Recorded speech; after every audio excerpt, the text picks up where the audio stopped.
Alara had always found a quiet satisfaction in her work as a cleaner at the prestigious Sterling and Sinclair law firm. It wasn't glamorous, and the hours were often long, stretching into the quiet of the late evening after the sharp suits and hurried footsteps of the lawyers had faded away. But for Alara, there is a certain peace in the methodical routine of dusting antique mahogany desks, polishing gleaming brass fixtures, and ensuring the hushed halls of justice were pristine for the next day's proceedings. It was a simple job, one that allowed her mind to wander, to drift through memories of her late husband, Thomas, and the gentle life they had built together before his sudden passing 5 years ago. The work also provided a modest income, enough to keep their small cottage running and to occasionally treat her two beloved cats, Mr. Whiskers and Princess Fluffernutter, to their favorite salmon treats. Alara was a creature of habit, arriving promptly at 6 every evening, her worn cleaning cart filled with an assortment of sprays, cloths, and brushes her constant companion. She was a familiar, if largely unseen, presence within the firm. The lawyers and paralegals, often consumed by their high-stakes cases and demanding clients, rarely paid her much mind beyond a curt nod or a brief acknowledgement as she quietly went about her duties. Alara didn't mind.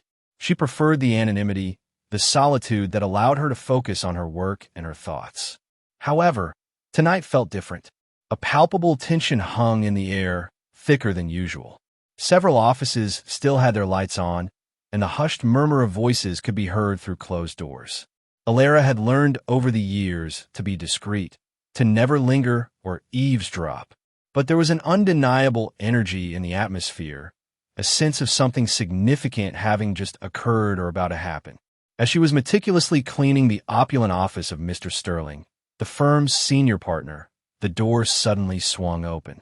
Alara, startled, quickly moved to stand out of the way, her cleaning cloth clutched in her hand.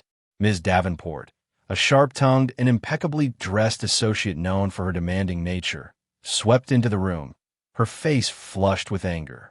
She didn't even acknowledge Alara's presence, pacing back and forth as she spoke loudly into her phone. "I don't care what he said. I will not tolerate such incompetence. This is Sterling and Sinclair, for God's sake. Heads will roll, I assure you. Yes, I expect a full report on my desk by morning. And make sure Jenkins understands his position here is hanging by a thread." Ms. Davenport slammed her phone shut and turned, finally noticing Alara standing quietly in the corner. Her expression hardened. "What are you still doing here, old woman? Everyone else has left hours ago." Her tone was dismissive, laced with the condescension Alara had unfortunately come to expect from some of the firm's more junior staff. Alara, though her heart fluttered slightly at the harshness of the address, kept her voice even. "I am finishing Mr. Sterling's office, Ms. Davenport. It is part of my usual routine." "Well, tonight your routine is clearly disrupting important firm business," Ms. Davenport snapped, gesturing impatiently around the perfectly clean office. "Just hurry up and get out, and try not to break anything for once." With that, she flounced out of the office, leaving Alara feeling a familiar sting of humiliation. It wasn't the first time she had been spoken to in such a manner. Over the years, there had been similar instances, careless remarks about her age, veiled insinuations about her capabilities. Alara had always swallowed her pride, reminding herself that she was there to work, to earn an honest living. But tonight, Ms. Davenport's words felt particularly sharp, perhaps because of the already tense atmosphere in the firm. As Alara continued her work, carefully polishing the expensive leather-bound books on Mr. Sterling's shelves, she couldn't shake off the feeling of being invisible, of being treated as less than. She thought of Thomas, a kind and gentle man who had always treated everyone with respect, regardless of their profession or status. He would have been appalled by Ms. Davenport's behavior. Suddenly, the office door opened again, this time more slowly, and a man stood in the doorway. He was tall and impeccably dressed, his tailored suit exuding an air of quiet power. There was a distinguished silvering at his temples, and his eyes, though carrying a hint of weariness, held a sharp intelligence. Alara recognized him instantly, though she had only seen him a handful of times in passing. This was Mr. Sterling himself, the named partner of the firm, a man who commanded immense respect and whose presence usually sent a ripple of hushed reverence through the office. Mr. Sterling's gaze swept across the room, taking in Alara with a polite nod. Then his eyes fell upon a small, framed photograph on his desk. A picture of a smiling Alara standing beside a kind-faced man with twinkling eyes. Mr. Sterling's expression softened almost imperceptibly. "Mrs. Vance, isn't it?" he asked, his voice surprisingly gentle, a far cry from Ms. Davenport's sharp tone. Alara, surprised that he even knew her name, nodded hesitantly. "Yes, Mr. Sterling." He stepped further into the office, his eyes still lingering on the photograph. "That's a lovely picture. Your husband?" A wave of bittersweet nostalgia washed over Alara. "Yes, sir. That was Thomas. A fine man, if I recall correctly," Mr. Sterling said thoughtfully, a faint smile touching his lips. "He used to help me with my garden years ago when I first moved to this area. Had a real knack for roses, just like you seem to." Alara's eyes widened in surprise. She had never known of this connection between her late husband and Mr. Sterling. It was a small, unexpected thread linking her simple life to the powerful world of Sterling and Sinclair. Just then, Ms. Davenport reappeared at the door, her earlier anger seemingly forgotten as she addressed Mr. Sterling with a sycophantic smile. "Mr. Sterling, sir, I didn't realize you were still here. Is everything all right?" Mr. Sterling turned to face her, his gentle demeanor hardening slightly. His gaze was direct, and for the first time, Ms. Davenport seemed to falter under its intensity. "Ms. Davenport," Mr. Sterling said, his voice now carrying a firm authority, "I just had a rather enlightening conversation with Mrs. Vance here. It seems there are certain individuals within this firm who have forgotten the basic principles of respect and common decency." Ms. Davenport's smile wavered, a flicker of unease crossing her face. Alara, standing quietly with her cleaning cart, felt a sudden, unexpected sense of vindication. Something was about to happen, and she had a feeling it would change everything. Ms. Davenport's forced smile vanished completely, replaced by a look of bewildered apprehension. She glanced nervously at Alara, as if suddenly realizing that the unassuming cleaning lady might have somehow influenced Mr. Sterling's change in demeanor. The other lights in the office floor had long been extinguished, leaving Mr. Sterling's office illuminated as the focal point in the otherwise darkened expanse. The silence stretched, thick with unspoken tension, broken only by the distant hum of the city outside. Mr. Sterling's gaze remained fixed on Ms. Davenport, his expression unwavering. "Ms. Davenport," he continued, his voice calm, but carrying an undeniable weight of authority, "I have always prided myself on fostering a professional and respectful environment within this firm. We deal with matters of great importance, and collaboration, courtesy, and mutual respect are paramount." He paused, allowing his words to sink in. Ms. Davenport shifted uncomfortably, her eyes darting around the room, avoiding Alara's gaze. "Of course, Mr. Sterling, sir. I wholeheartedly agree. I always strive to maintain the highest standards of professionalism." Her voice sounded strained, lacking its usual sharp confidence. Mr. Sterling's lips thinned slightly, a hint of displeasure now visible. "Then perhaps you can explain to me the manner in which you addressed Mrs. Vance just moments ago." Ms. Davenport's face flushed a deeper shade of red. She stammered, trying to formulate a response. "Sir, I was under a great deal of pressure. We had a critical deadline, and I was perhaps a little abrupt. I didn't mean any personal offense to Mrs. Vance." Her apology sounded hollow, more like an attempt to appease Mr. Sterling than a genuine expression of remorse. Mr. Sterling turned his gaze briefly towards Alara, a silent acknowledgment in his eyes. Then he looked back at Ms. Davenport, his tone now sharper. "Abrupt is one thing, Ms. Davenport. Dismissive and disrespectful is quite another. Mrs. Vance is a valued member of our team. She works diligently to ensure this firm maintains its polished image, often working long hours unseen and unthanked. Her contribution is just as vital as anyone else's here. Alara felt a warmth spread through her chest at Mr. Sterling's unexpected defense. It was a simple acknowledgement, but it meant more to her than she could express. She had always felt like an outsider in this world of power and prestige, and Mr. Sterling's words were a surprising validation. "Sir, I understand," Ms. Davenport mumbled, her head bowed slightly. "I sincerely hope so, Ms. Davenport," Mr. Sterling said, his voice still firm. He then turned his attention to his desk, picking up a sleek, modern-looking phone. "Now, if you'll excuse me, there are a few matters I need to attend to."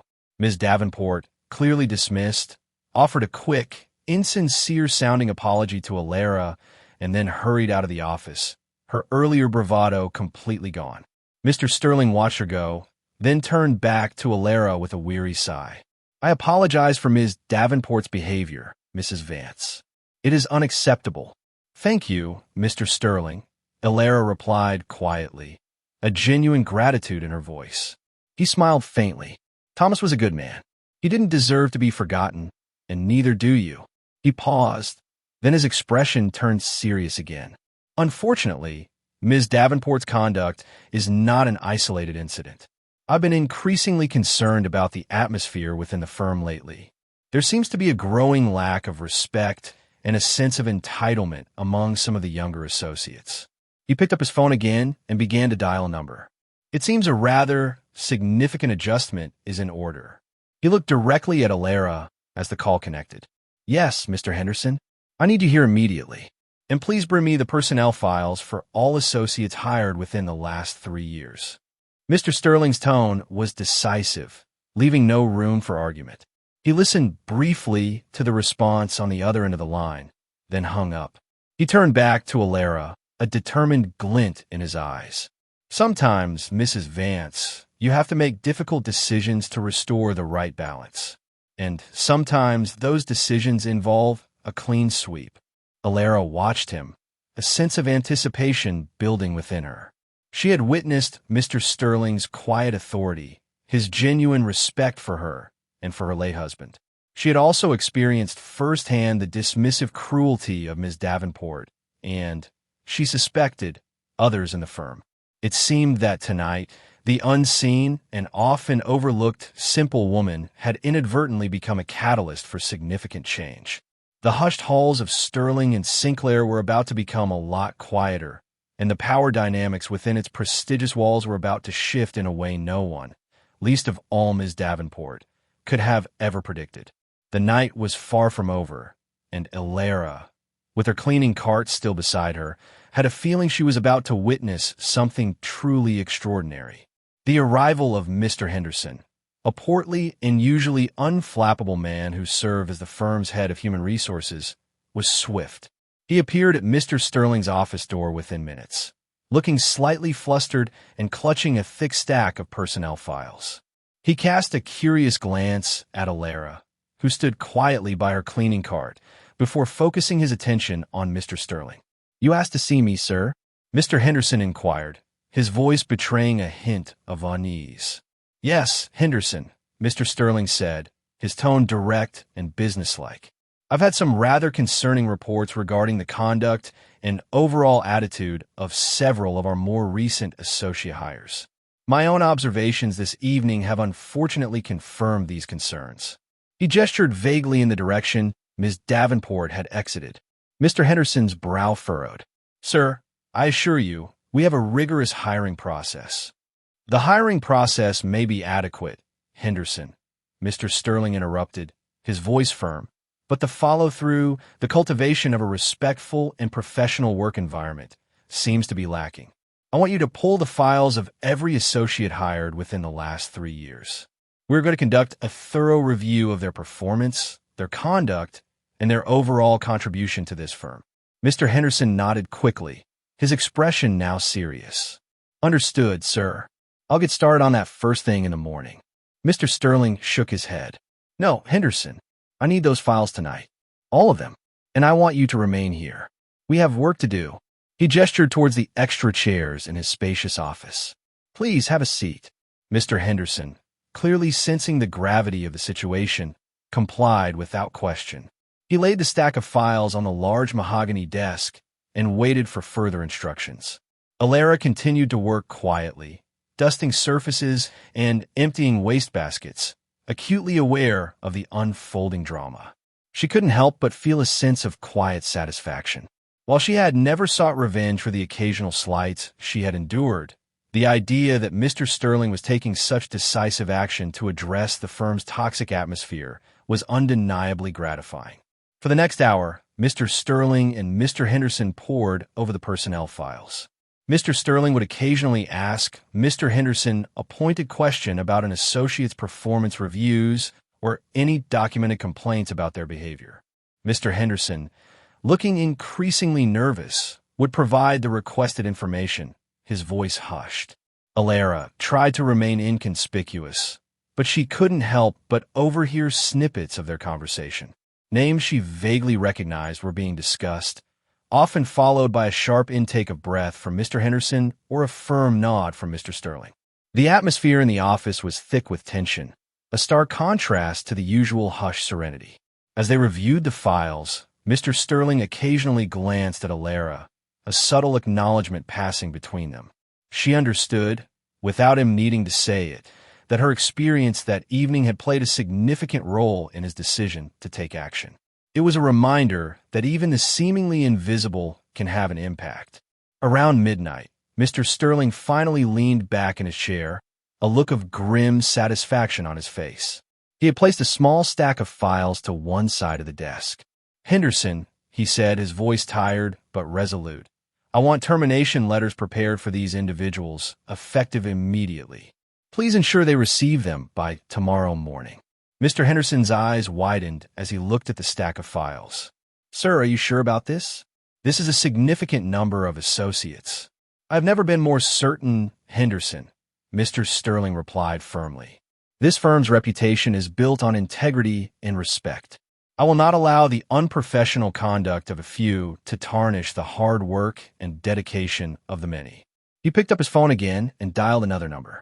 "Yes, security?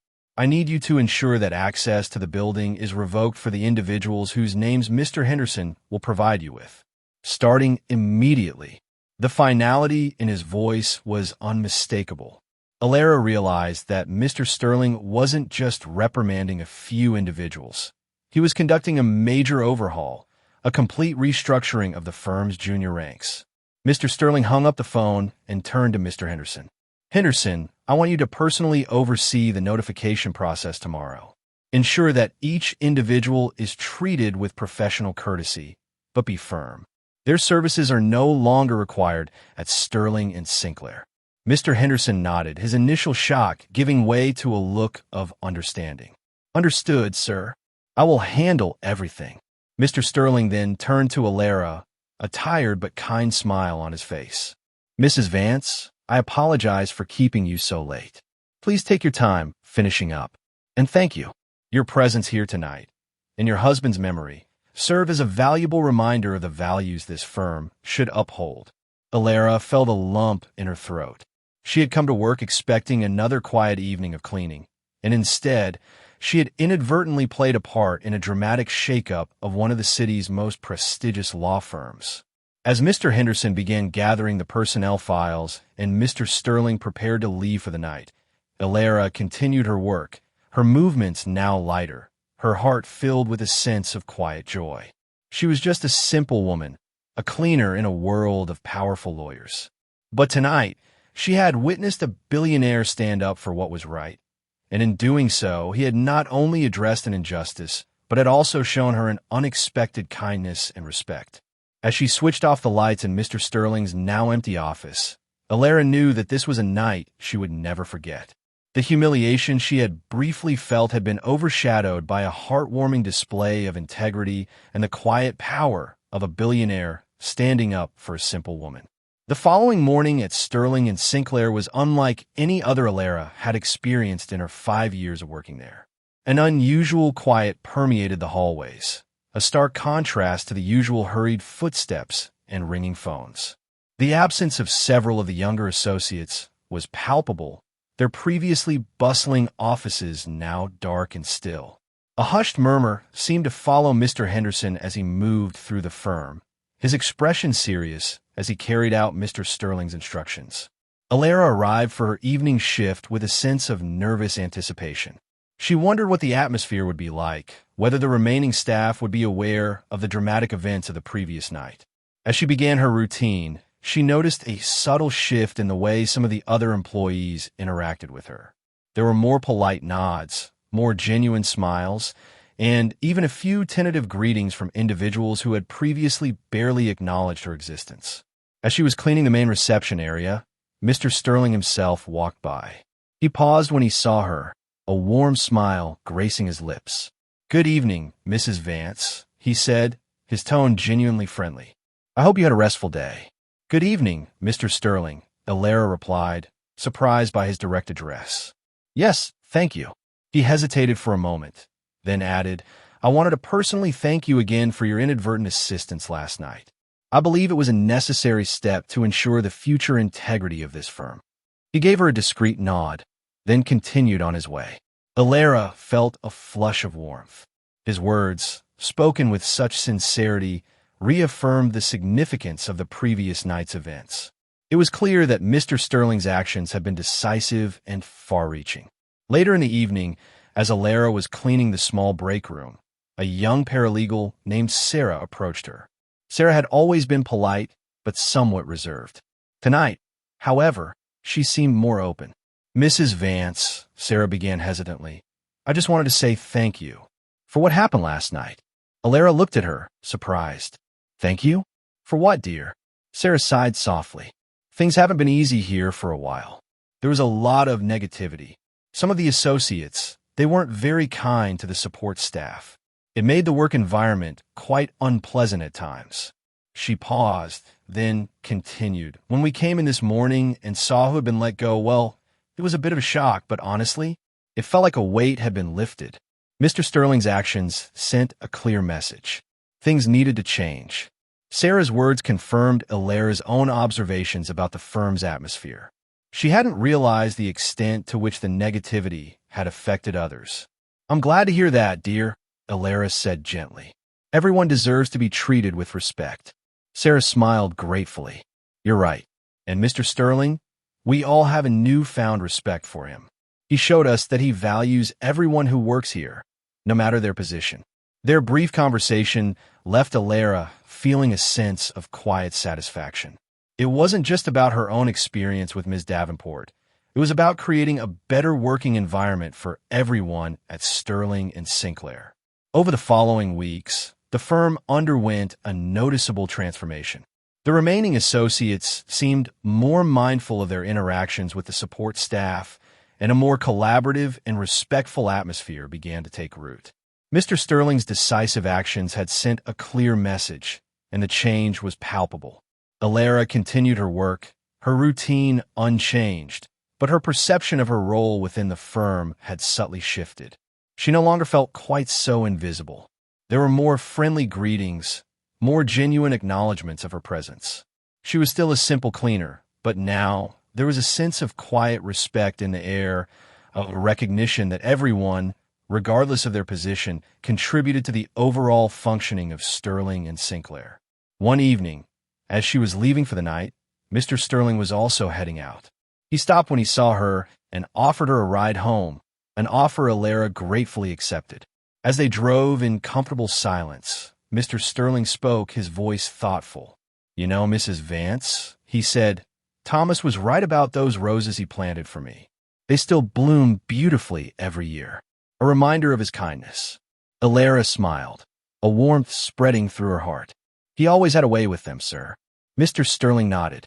"And you, Mrs. Vance, you have a quiet strength about you. Don't ever let anyone make you feel less than you are." His words were a simple but profound affirmation. Alara looked out at the passing streetlights, a sense of peace settling over her. She was just a simple woman, but she had a quiet dignity, a resilience forged by life's experiences, and the enduring memory of a love that still warmed her heart. And sometimes she realized that was more powerful than all the wealth and prestige in the world. The humiliation she had briefly endured had ultimately led to a heartwarming display of justice and respect, proving that even a simple woman could have an unexpected and positive impact on the world around her. Life at Sterling and Sinclair settled into a new rhythm. The tension that had once subtly permeated the firm had largely dissipated, replaced by a more collegial and respectful atmosphere. The remaining associates, perhaps having witnessed the swift and decisive consequences of disrespectful behavior, were noticeably more considerate in their interactions with all members of staff. Mr. Henderson, visibly relieved, seemed to take a more active role in fostering a positive work environment. Alara continued her routine, the familiar comfort of her work a steady anchor in her life. She still arrived promptly each evening, her cleaning cart her loyal companion, and she still meticulously ensured the firm's polished facade remained impeccable. However, the subtle shift in the way she was treated brought a quiet sense of contentment. The occasional dismissive remark became a rarity, replaced by genuine acknowledgments and even the occasional friendly chat. Mr. Sterling continued to offer Alara a ride home from time to time, and their brief conversations became a small source of comfort for her. He would often share anecdotes about Thomas and his gardening skills, their shared memories creating an unexpected bond between them. Alara learned that Mr. Sterling had always admired Thomas's quiet integrity and his genuine kindness, qualities she herself embodied. One evening, as they were driving home, Mr. Sterling mentioned that he was establishing a small foundation in Thomas's name dedicated to supporting local community gardens. He explained that it was his way of honoring Thomas's memory and giving back to the community he had loved. Alara was deeply touched by this gesture, a heartfelt tribute to the man she had shared her life with. The following spring, Mr. Sterling invited Alara to the opening ceremony of the Thomas Vance Memorial Garden. It was a beautiful space filled with vibrant roses, just like the ones Thomas had tended years ago at Mr. Sterling's home. As Alara stood there, surrounded by the fragrant blooms and the warmth of the community, she felt a profound sense of peace. Thomas's kindness and his passion for simple beauty were being remembered and celebrated. Life continued in its own gentle way for Alara in her small cottage.